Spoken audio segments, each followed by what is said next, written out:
दोस्तों 20s से लेकर 30s तक हमारी लाइफ का ये एक ऐसा फेज होता है जिसमें हम बहुत कुछ सीखते हैं, बहुत कुछ पाते हैं और बहुत सारे एसेट बनाते हैं। और हमारी बनाई हुई वेल्थ, यही स्पेंडिंग हैबिट्स और यही नॉलेज जब हम 40-50 के हो जाते हैं तो हमें अच्छे खासे रिटर्न देती है। कहा जाता है पैसा कमाने से ज्यादा मुश्किल काम है उन पैसों को संभाल कर रखना और उन्हें सही से खर्च करना, जिसके बारे में जानते तो सब हैं, बट फिर भी इस मोस्ट इम्पोर्टेंट टॉपिक को लोग अपनी लाइफ से इग्नोर करते रहते हैं। इन्हीं में से एक इंसान है ये। दोस्तों आप में से मोस्टली लोग इन्हें जानते होंगे और जो नहीं जानते उन्हें मैं बता दूं, ये है मिस्टर अनिल अंबानी, मिस्टर धीरूभाई अंबानी जी के बेटे और मिस्टर मुकेश अंबानी जी के छोटे भाई। अनिल अंबानी शुरू से ही अपनी स्पेंडिंग हैबिट्स और अपनी लग्जरियस लाइफ को लेकर काफी कंट्रोवर्सीज में रहे हैं, जैसे कि उनका मकान जो कि $1 बिलियन की वर्थ का है। अनिल अंबानी के पास $45 मिलियन वर्थ की गाड़ियां हैं, जिनमें से रोल्स रॉयस, बेंटली और लैम्बोर्गिनी जैसी गाड़ियां हैं। 2019 में उन्होंने फ्रांस में अपनी बेटी की शादी करवाई, जिसमें अराउंड $60 मिलियन का खर्चा हुआ और जिसमें दुनिया की सबसे famous pop star Katy Perry ने भी परफॉर्म किया था। और साल 2020 में इसी आदमी के नाम की खबर आती है, प्रिंस अंबानी गोस बैंकरप्ट, जिसमें इनके ऊपर $700 मिलियन का डेट क्लेम किया गया है, which is about 6000 crore Indian rupees. और फिलहाल इनकी नेटवर्थ है 0। अब आपको मैं एक और ऐसे इंसान के बारे में बताता हूँ। दोस्तों ये हैं इन्फोसिस कंपनी के मालिक मिस्टर नारायण मूर्ति जी, जिनकी नेटवर्थ $6.5 बिलियन है, जिनकी कंपनी इंडिया की इवन दुनिया की सबसे बड़ी टेक जायंट कंपनी में से एक है। और इनके दामाद यूके के प्राइम मिनिस्टर है। वो जब भी ऑफिस जाते थे तब वो हमेशा घर से अपना लंच पैक करवा के ले जाते थे।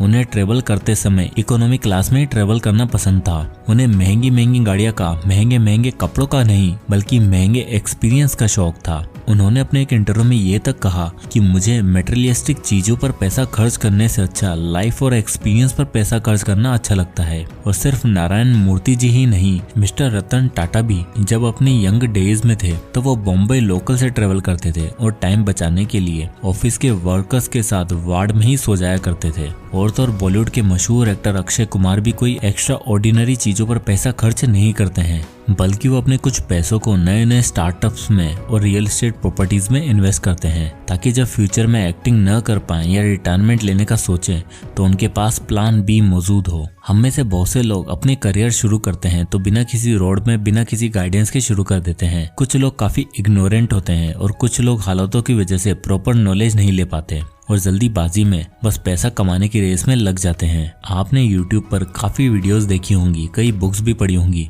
जिनमें आपको पैसे कमाने के रूल्स के बारे में बताया जाता है, पर उन कमाए हुए पैसों को कहाँ लगाना है, किस तरह खर्च करना है, ये बहुत कम बताया जाता है। तो आज की इस वीडियो में मैं आपके लिए पैसा खर्च करने की और उसे सेव करके इन्वेस्ट करने की एक अमेजिंग टेक्निक के बारे में बताने वाला हूँ। एक ऐसा रूल जो दुनिया के बड़े से बड़े एक्सपर्ट और सभी अमीर लोग सजेस्ट करते हैं। इसी रूल को फॉलो करके वॉरेन बफेट, पीटर लिंच, रे डेलियो जैसे बड़े बड़े इन्वेस्टर्स आज भी बजटिंग का यही रूल सजेस्ट करते हैं। तो उस वर्ल्ड फेमस रूल का नाम है द 50-30-20 रूल। तो दोस्तों 50-30-20 रूल एक ऐसा रूल है जिसमें आपको आपकी कमाई हुई इनकम को 3 अलग अलग हिस्सों में डिवाइड करना होता है, जिसमें से 50% वाला पार्ट होता है आपकी नीड्स, 30% होती हैं आपकी वांट्स की और 20% होती हैं आपकी सेविंग्स और इन्वेस्टमेंट्स। तो सबसे पहले आता है 50% फॉर योर नीड्स। दोस्तों नीड्स वो चीजें हैं जो हमें अपनी डे टू डे लाइफ में चाहिए, जिसके बिना हम लाइफ एक्सपेक्ट ही नहीं कर सकते, जैसे रोटी, कपड़ा और मकान। बट दिक्कत यह है कि बहुत से लोगों को लगता है कि लोगों की बेसिक नीड्स बस यही है और इन 3 चीजों में सिर्फ 50% पैसा थोड़ी खर्च हो सकता है। दोस्तों आपको मैं बता दूं कि आज हम 50-100 साल वाली पुरानी दुनिया में नहीं जी रहे। आज की डेट में बेसिक सर्वाइवल के लिए रेंट भी जरूरी है, इलेक्ट्रिसिटी और पानी भी जरूरी है, खाने के लिए सिर्फ रोटी नहीं ग्रोसरीज भी जरूरी है, आपके बच्चे और आपके माँ बाप के एक्सपेंसेस भी जरूरी हैं।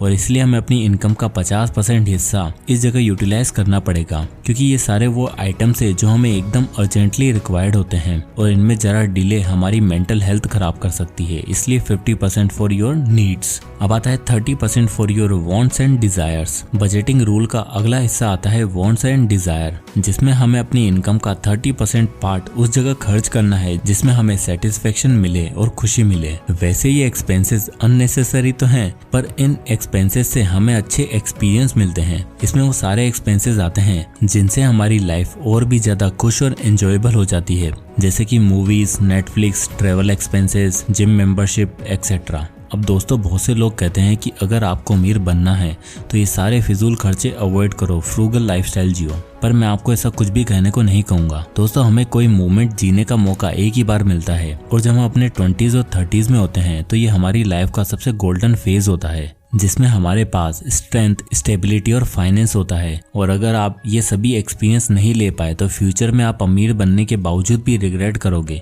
कि काश मैं उस ट्रिप पर चला जाता, काश मैंने वो चीज खरीद ली होती एंड ऑल दैट। इसलिए 30% अपनी वांट्स और डिजायर को देना बहुत जरूरी है। इसके बाद आता है तीसरा और सबसे crucial part, the remaining 20% should go to your savings and investments. ये 20% आपको आपकी फ्यूचर नीड्स के सिक्योर करने में काम आएगा। ये 20% इंश्योर करेगा कि आप, आपके बच्चे फ्यूचर में इससे बेहतर जिंदगी जी पाए। और इस 20% का यूज हम कर सकते हैं इमरजेंसी फंड बनाने में, या फिर आप स्टॉक्स या इंडेक्स फंड में इन्वेस्ट कर सकते हो। और आप एफडीज के जरिए भी अपना पैसा सेव करके इन्वेस्ट कर सकते हो, जिससे आपका फ्यूचर हमेशा सिक्योर रहेगा। साथ ही साथ आपको ये एम रखना है कि जितनी आपकी उम्र बढ़ती जाए आपको इस सेव और इन्वेस्ट वाले पार्ट के परसेंटेज को बढ़ाते रहना पड़ेगा और अपनी बढ़ती इनकम के साथ साथ अपना इन्वेस्टमेंट अमाउंट भी बढ़ाना पड़ेगा, जिससे कि आपको वो फ्यूचर गोल या जिसे हम रिटायरमेंट अमाउंट बोलते हैं वो जल्द से जल्द अचीव हो सके। और सिर्फ ये एक ऐसा पार्ट है जिसमें आपको बहुत स्मार्ट डिसीजन लेने की जरूरत है, जिसमें आपको कैसे कैसे कितना कितना पैसा इन्वेस्ट करना है ये सब थोड़ी स्ट्रेटेजिकली प्लान करना होगा। तो इस 50-30-20 रूल को जानने के बाद आइए ये भी समझ लेते हैं कि रियल लाइफ में किस तरह काम करता है।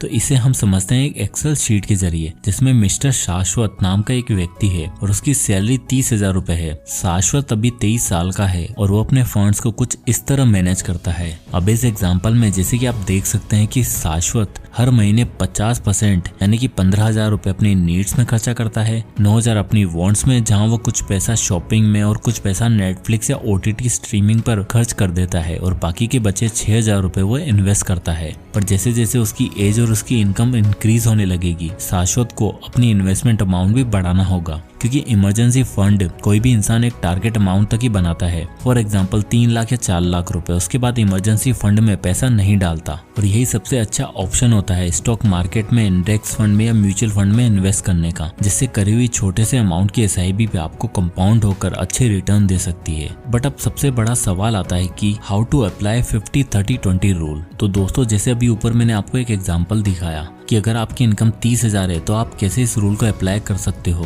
पर हर इंसान की इनकम अलग अलग होती है। तो ऐसे में 50-30-20 रूल को अप्लाई कैसे करें? तो उसके लिए स्टेप 1 आता है कैलकुलेट टोटल इनकम। तो सबसे पहले आपको अपनी टोटल इनकम कैलकुलेट करनी है, जिसमें से आपको आपके बिजनेस एक्सपेंसेस और टैक्स को माइनस कर लेना है। इसके लिए आप अपनी पे स्लिप देख सकते हैं कि आपका आफ्टर टैक्स कितना पैसा मिलता है। Step number 2, track monthly expenses. Income जानने के बाद हमें पिछले कुछ महीनों के खर्चों को ट्रैक करना है। लेट्स से कि आपने पिछले महीने हुए खर्चों को ट्रैक किया और कैटेगरी बना ली, like rent, groceries, shopping, entertainment etcetera. Expenses को ट्रैक करने के बाद इन्हें नीड्स, वांट्स और इन्वेस्ट वाले 3 अलग अलग कॉलम में डालना है। और ट्रैक करने के बाद आपको पता चल जाएगा कि पिछले महीने या उससे पहले आप किस तरह खर्चा कर रहे थे और 50-30-20 रूल फॉलो कर रहे थे। अब आता है स्टेप नंबर 3, अप्लाई 50-30-20 रूल। और एक बार जैसे कि आपने एक्सपेंसेस को ट्रैक लगाया, आपको समझ में आ जाएगा कि आप इस रूल का यूज कर रहे हो या फिर नहीं। और जैसे अगर आपको पता चल जाए कि आप ज्यादा पैसा अपनी वांट्स पर खर्च कर रहे हो और इन्वेस्ट तो कुछ हुआ ही नहीं, तो उस खर्चे को कम करने की कोशिश करें और इन्वेस्टिंग जल्द से जल्द शुरू करें। तो एट लास्ट नारायण मूर्ति जी की तरह आप भी फालतू खर्चा करना बंद करिए, बजट बनाइए और अपने एक्सपेंसेस को ट्रैक करें। क्योंकि याद रहे, रिच इंसान सिर्फ पैसा कमाना ही नहीं बल्कि उन पैसों को कैसे संभालना है ये भी अच्छे से जानता है।